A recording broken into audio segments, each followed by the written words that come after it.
Bonjour François Bayrou, merci d'être avec nous. Bonjour. Bien sûr, en direct de Pau, confinement oblige. Vous êtes maire de Pau, vous êtes président du MoDem. D'abord un mot sur les chiffres qui continuent à être terribles jour après jour. Des records, 3500 morts depuis le début de l'épidémie, 499 en 24 heures. Les Français se préparent de plus en plus à l'idée que ce confinement il dure, peut-être au-delà du 15 avril annoncé. Est-ce que c'est aussi ce que vous jugez le plus sage ? Je pense il serait très imprudent de faire des pronostics à court terme optimistes. Je ne suis pas certain que dans 2 semaines, les raisons qui ont conduit au confinement seraient finies. Je pense au contraire que tout ce qu'on voit dans les chiffres et dans la dynamique des chiffres conduit à penser que probablement les pouvoirs publics seront amenés à prolonger ce délai-là, et donc tout le monde s'y prépare. Il n'y a pas un Français qui croit que tout ça va se lever à l'instant. Je pense au contraire que ce qu'on voit, c'est la nécessité d'avoir des disciplines, d'avoir des conduites prudentes, d'avoir tous ces gestes et toutes ces attitudes qui font que la propagation du virus sera ralentie, à la fois pour que les hôpitaux ne soient pas encombrés et pour qu'on attende, j'espère que ça viendra un jour, traitement et vaccin. On va y revenir d'ailleurs sur cette sortie et les modalités de sortie ensuite de ce confinement. Mais d'abord un mot sur les inégalités que ça révèle, que ça réveille peut-être. Ceux qui peuvent télétravailler, la plupart du temps des cadres, ceux qui sont obligés de se rendre au travail, souvent les plus modestes, qui prennent donc le risque de la contagion. On a quand même un peu le sentiment que c'est 2 France qui ne sont pas forcément traitées à la même enseigne.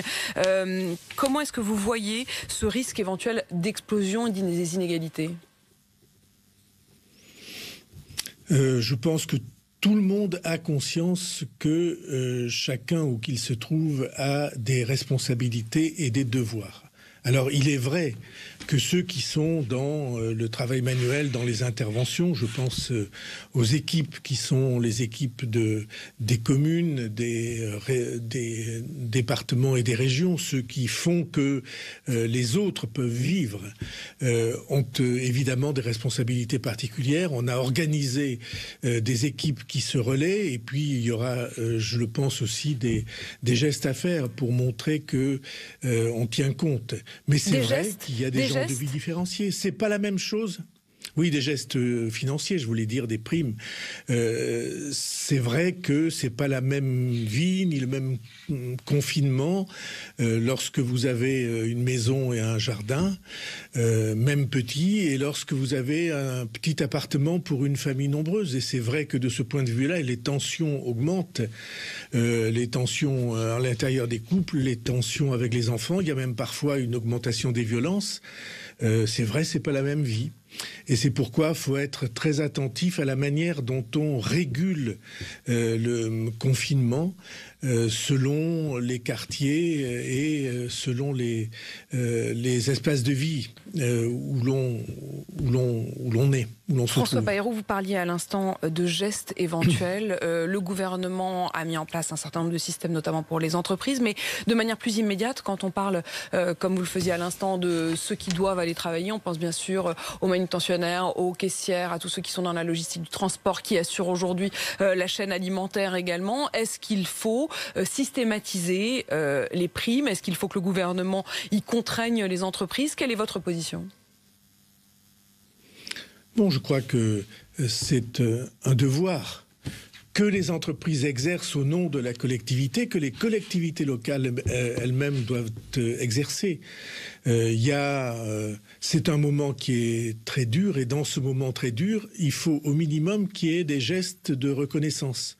Il faut au minimum qu'on comprenne que ceux qui assument ce travail, qui est souvent un travail manuel, un travail de proximité, ils ont droit à ce qu'on leur donne un coup de pouce, quelque chose qui leur permette de reconnaître que leur travail a été repéré, a été vu, et qu'on leur rend hommage, je trouve, trouve que c'est une solidarité nécessaire. Le gouvernement vient de faire des gestes très importants en permettant que la prime qui porte le nom du président de la République depuis l'an dernier soit versée sans charge, sans difficulté supplémentaire pour un certain nombre d'entreprises. Je crois que ça doit être aussi le cas des collectivités locales. Les collectivités locales, vous êtes maire de Pau. Est-ce que ça veut dire que vous pourriez montrer l'exemple et verser cette prime qu'on appelle prime Macron, donc la prime défiscalisée? C'est exactement ce à quoi nous travaillons avec les organisations syndicales de la mairie. Vous voyez bien que ceux qui ont la charge d'entretenir la commune, d'entretenir la ville, pour tous les autres, cela mérite qu'on fasse un geste pour eux. Et oui, si nous devons être à l'avant-garde de ce geste-là, nous le serons. Donc c'est pas encore complètement finalisé, mais vous travaillez là-dessus, François Bayrou? Allô? Oui, c'est pas complètement finalisé, mais vous travaillez là-dessus, François Bayrou, c'est ça? On travaille là-dessus avec les organisations syndicales. Quand vous entendez le gouvernement qui effectivement chaque jour annonce, vous le disiez, un certain nombre de dispositifs pour aider les entreprises, pour aider les salariés, vous avez toujours fait partie de ceux qui disaient attention, il ne faut pas creuser le déficit, il ne faut pas creuser la dette. Évidemment, on est dans un temps exceptionnel. Est-ce que ça veut dire qu'il faut qu'il n'y ait plus de limites, qu'on puisse creuser autant qu'il le faudra? Alors, plus de limites, je ne dis pas ça. Je dis une chose précise, c'est que du temps où, en effet, j'ai fait campagne pour mettre en garde contre le creusement de la dette, et on voit bien aujourd'hui que si on avait plus de marge de manœuvre, ça serait mieux, comme un certain nombre de pays qui nous entourent. Mais du temps où je faisais ces mises en garde, la dette était une dette nationale. Et je crois qu'aujourd'hui, la situation est extrêmement différente, parce que toutes ces dépenses qu'on doit faire, toutes ces aides qu'on doit apporter pour faire face à l'épidémie de coronavirus, ça ne doit plus, ça ne peut plus être seulement une dette nationale. Pourquoi? Le coronavirus, c'est la faute de personne. Il n'y a pas un pays dans le monde dont on puisse dire c'est eux qui ont fait des fautes de gestion, donc ils n'ont qu'à assumer la responsabilité de leurs actes. Ce que je crois au contraire, c'est que cette calamité qui frappe le monde entier, qui a commencé en Chine, qui est en Europe, qui va être demain aux États-Unis, en Amérique du Sud, avec en Afrique, avec les difficultés que l'on voit, cette calamité-là, elle doit être assumée par l'humanité tout entière. Elle doit être assumée par les organisations politiques de l'humanité tout entière. Et pour moi, ça doit être une dette partagée.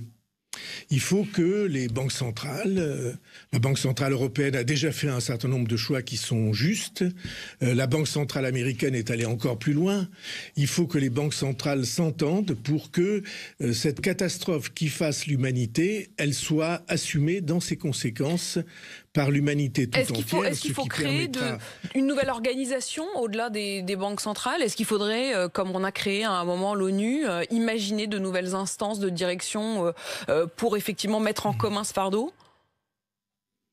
Alors moi, je suis pas du tout pour créer tout le temps des organisations supplémentaires. Je pense qu'il faut mieux faire marcher les organisations qui existent.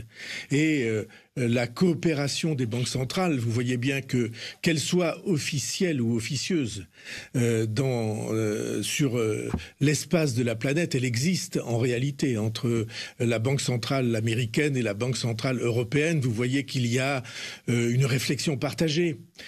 Faute qu'elle soit officielle, elle est en tout cas officieuse. Et j'espère que la Banque centrale chinoise pourra elle aussi participer, la Banque centrale japonaise, à cette réflexion-là. Donc, encore une fois, c'est une catastrophe qui frappe l'humanité tout entière sans que nul n'en soit responsable. Il n'y a pas, où que ce soit sur la planète, quelqu'un qui en porte la responsabilité. Il faut donc l'assumer ensemble. On a envie d'y croire à cette forme peut-être d'optimisme sur un fardeau partagé, sur le fait de se mettre ensemble pour y faire face. Sauf que ce qu'on constate, ne serait-ce qu'à l'échelle européenne, c'est quand même un peu la loi du plus fort, ou en tout cas le chacun pour soi, chaque pays qui essaye de gagner du temps par rapport aux autres. Jacques Delors est même sorti de son silence habituel pour parler d'une menace sérieuse. Le cite, le climat qui règne entre les chefs d'État et de gouvernement et le manque de solidarité font courir un danger mortel à l'Union européenne. On est loin de ce que vous espérez d'une forme de solidarité. Ouais. Ce que j'espère, c'est qu'ils vont y être contraints, quelle que soit leur position de départ. Parce que la menace est immense. Vous voyez bien que si l'Europe n'a pas une réponse coordonnée en direction de ce fardeau partagé, eh bien elle explosera. Vous voyez bien qu'on ne peut pas dire on abandonne l'Italie à son sort, on abandonne l'Espagne à son sort, on abandonne la France à son sort, parce que vous allez voir que au-delà des frontières, les maux, les calamités, les victimes, le nombre de personnes atteintes montrent qu'il y a une unité profonde du continent européen. Et qu'on ne peut pas se débarrasser de cette unité uniquement au nom d'égoïsmes budgétaires nationaux. Je suis, moi, très, très choqué, par exemple, de la position des Pays-Bas. Les Pays-Bas ont organisé une fiscalité pour que les grandes entreprises aillent de préférence placer leur siège européen chez eux. Mais on ne peut pas considérer qu'à partir de là, ils sont exonérés de tout effort. Je crois exactement le contraire. Je pense qu'il faut d'une certaine manière bloquer le compteur au début de cette crise et analyser les dépenses qui sont faites sur l'ensemble du continent européen pour lutter contre cette épidémie du coronavirus. Cette partie-là du budget public doit être le plus possible partagée. Et ceci est la conception même de l'Union européenne. Que ce soit presque une parenthèse, y compris dans le calcul des déficits des différents États ? On n'en est plus vraiment au calcul des déficits des différents États. Je crois que cette période-là, pour l'instant, elle est mise entre parenthèses. Et il est bon qu'elle le soit. Vous voyez bien que ce qui est en cause, c'est la plus grande crise qu'on ait connue de mémoire d'homme sur l'ensemble de la planète depuis plusieurs siècles. Parce que cette crise, elle a en effet un aspect sanitaire extrêmement dangereux, mais vous voyez bien que l'économie de la planète s'est arrêtée. Sous toutes les latitudes et dans tous les pays, qu'aujourd'hui un habitant de la Terre sur deux ou presque est confiné, et ceux qui ne le sont pas courent de terribles risques. Je pense à l'Afrique. On vient de voir que Pape Diouf a été hélas le premier mort du coronavirus au Sénégal, mais vous imaginez les risques de contagion en Amérique du Sud. Et vous observerez que tous les chefs d'État qui voulaient d'une certaine manière hausser les épaules et considérer que bon, c'était pas pour eux, qu'ils allaient être plus malins que les autres, qu'ils allaient jouer avec l'épidémie, tout cela sont obligés aujourd'hui de faire des volte-face à 180 degrés et de prendre une position différente. C'était le cas de Boris Johnson, c'est le cas de Trump, ça sera le cas de Bolsonaro demain au Brésil. On est obligé de considérer que les disciplines, les efforts, les contraintes qui viennent de cette épidémie touchent l'ensemble des pays de la planète. Oui, mais nous, François Bayrou, certes, on en a parlé très tôt, mais il y a eu cette question du maintien du premier tour des élections. Vous aviez tenté d'alerter Emmanuel Macron et Édouard Philippe en disant il ne faut pas tenir ce premier tour, y compris jusqu'à la veille. Vous avez tenté de faire annuler ce premier tour des élections. Vous n'avez donc finalement pas été entendu. Quel est votre regret aujourd'hui par rapport à ça ? Bon, mon regret, c'est que, alors même que le président de la République était acquis à cette idée, j'en atteste parce que j'étais à tout instant pendant ces heures-là en ligne avec lui. Il était acquis à l'idée de reporter cette élection. Et puis, des responsables de l'opposition, et non des moindres, et puis toutes les organisations politiques de l'opposition, en vérité, on dit ça, c'est une ruse, c'est une atteinte à la démocratie, on veut nous empêcher de tenir les élections, c'est scandaleux, on se prononcera contre publiquement. Or, ce que le président de la République avait en tête, c'était qu'il y ait un consensus. que toutes les forces démocratiques puissent dire, écoutez, aujourd'hui, c'est pas raisonnable, on va reporter un peu plus loin les élections. C'est ce qu'il aurait fallu faire pour des raisons sanitaires et pour des raisons, j'allais dire, psychologiques dans l'opinion. On ne peut pas à la fois fermer les bars et les restaurants, demander aux gens de ne pas sortir de chez eux et puis maintenir cette organisation. Bon, c'est fait, c'est derrière nous. Mais ça veut dire, de pardon, ce point de vue-là, il y a eu un manque de civisme. Un manque de civisme et une forme de responsabilité de la part des oppositions ? Bon, vous sentez bien que j'ai pas envie d'être aujourd'hui dans des polémiques internes au monde politique français. Je trouve que c'est pas bienvenu et je trouve que ceux qui le font, comment dirais-je, ne donne pas sa place à ce sentiment de co-responsabilité qui doit nous animer tous. Je sais pas, ça fait très longtemps, que les questions qu'a eu à traiter le monde politique n'étaient pas des questions de vie ou de mort. Ça fait très longtemps que le sentiment que la société peut être entraînée vers une dissolution, vers des attitudes qui sont des attitudes de dispersion, d'antagonisme, qui menacent même la vie au sens propre de nos concitoyens. Ces sentiments-là de responsabilité doivent s'imposer à tout le monde. Et pour moi, autant que je pourrais, je ne ferai pas de polémique malvenue. Oui, mais malgré tout, vous rappelez quand même qui, à un moment, a freiné cette décision. Cela dit, d'ailleurs, on peut se dire que le président de la République lui-même, à un moment, aurait pu le décider malgré les oppositions. Est-ce que c'est pas ça qu'on attend aussi d'un chef d'État ? Bon,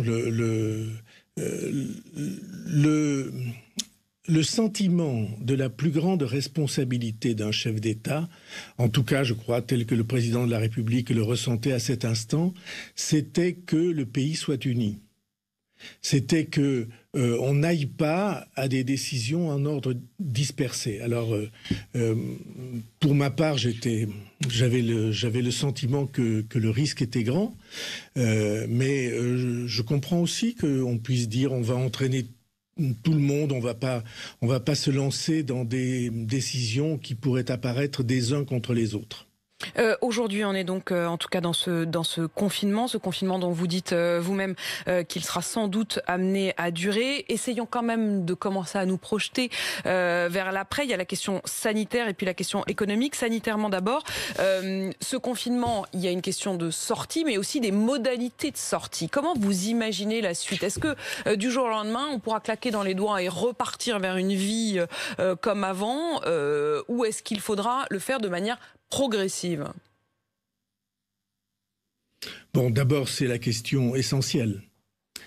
Tout le monde voit bien que le confinement sert à ralentir la propagation du virus pour des raisons qui sont des raisons immédiates. Je pense par exemple à la saturation des services d'urgence des hôpitaux.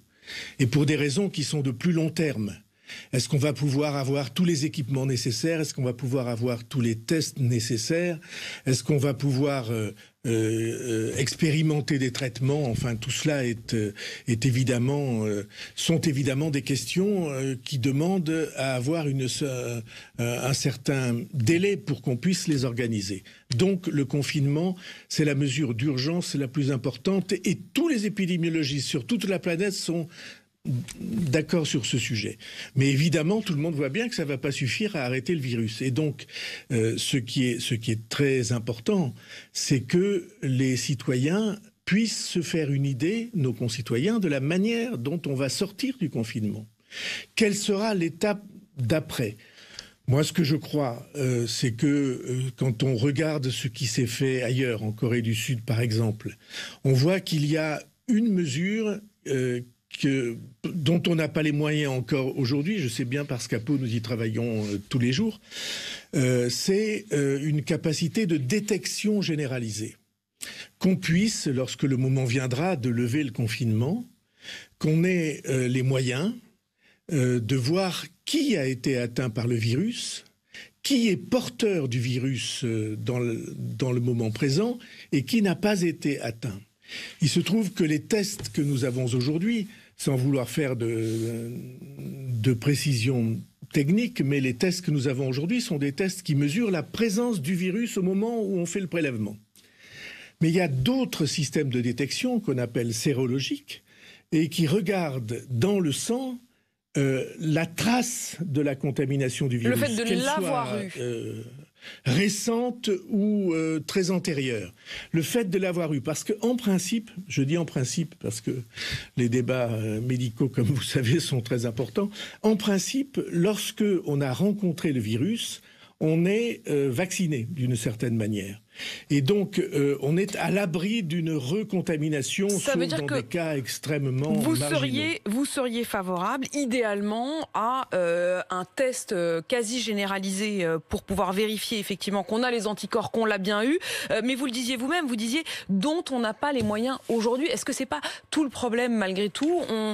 On découvre, alors vous le disiez, il ne faut pas faire de polémique, évidemment c'est pas le moment, mais il y a quand même un petit découragement quand on a le sentiment que parfois les masques on nous a dit c'est pas utile, mais on se rend compte que c'était aussi parce qu'on n'en avait pas. Les tests on nous a dit c'est pas forcément utile de les généraliser, mais c'est aussi parce qu'on n'en avait pas.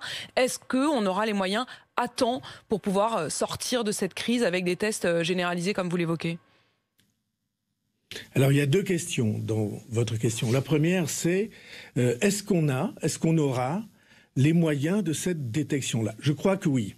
D'après ce que disent les industriels et à la fois ceux qui produisent les machines qui font les tests et ceux qui produisent les réactifs chimiques, oui, je crois qu'on aura à court terme ou à moyen court terme les moyens de faire des détections très larges. Il y a des appareils, des machines, notamment pour les tests sérologiques, qui permettront de traiter plusieurs centaines de milliers, peut-être davantage encore, de tests par semaine. Bien. Et après tout, il y a des pays qui ont fait cela. Donc je crois que techniquement, on pourra... Et les pouvoirs publics feront l'effort nécessaire, je n'ai aucun doute. Il y a une deuxième question, c'est est-ce qu'il a été prudent dans la période passée de se défaire, de se démunir de nos capacités de production de médicaments. J'entendais tout à l'heure l'appel des responsables des hôpitaux et notamment des hôpitaux de Paris sur le fait qu'ils craignaient de manquer des médicaments nécessaires, notamment pour les anesthésies, du curare par exemple. Et donc, de ce point de vue-là, est-ce que ça a été prudent de se démunir, y compris de la fabrication des masques? Le président de la République a répondu hier, j'ai le même sentiment que le sien. Ça a été très imprudent. Vous vous souvenez que j'ai fait des campagnes présidentielles sur le thème de produire en France, produire en Europe, parce que ce qui est de l'ordre de l'essentiel pour l'indépendance d'un pays, ce qui concerne sa santé, ce qui concerne sa défense, alors il faut à tout prix qu'on le conserve sur le sol, je ne dis pas seulement du pays, mais de notre Union européenne, au moins de l'Union européenne étroite, ceux qui décident, ceux qui ont la volonté, et au fond c'est ce que Jacques Delors rappelait, d'aller de l'avant ensemble. Et donc vous pensez qu'il faudra un avant et un après? Sur l'indépendance, il faudra un avant et un après, parce que je ne crois pas une seconde que la société repartira après une crise sanitaire, économique, sociale, démocratique peut-être, de cet ordre-là. Je ne crois pas qu'on va repartir comme avant. Par exemple, je ne crois pas que la manière de vivre ensemble, de se saluer, sera la même qu'avant. Beaucoup de choses vont changer, et d'une certaine manière, il y a peut-être aussi un espoir dans le fait que tant de choses vont changer dans la société. On restera sur ce mot-là, le mot d'espoir. On en a tous envie et on en a tous besoin en ce moment. Merci François Bayrou d'avoir été avec nous en direct de Pau. Je rappelle que vous êtes maire de Pau et président du MODEM. Il est 8h57 sur BFM et RMC.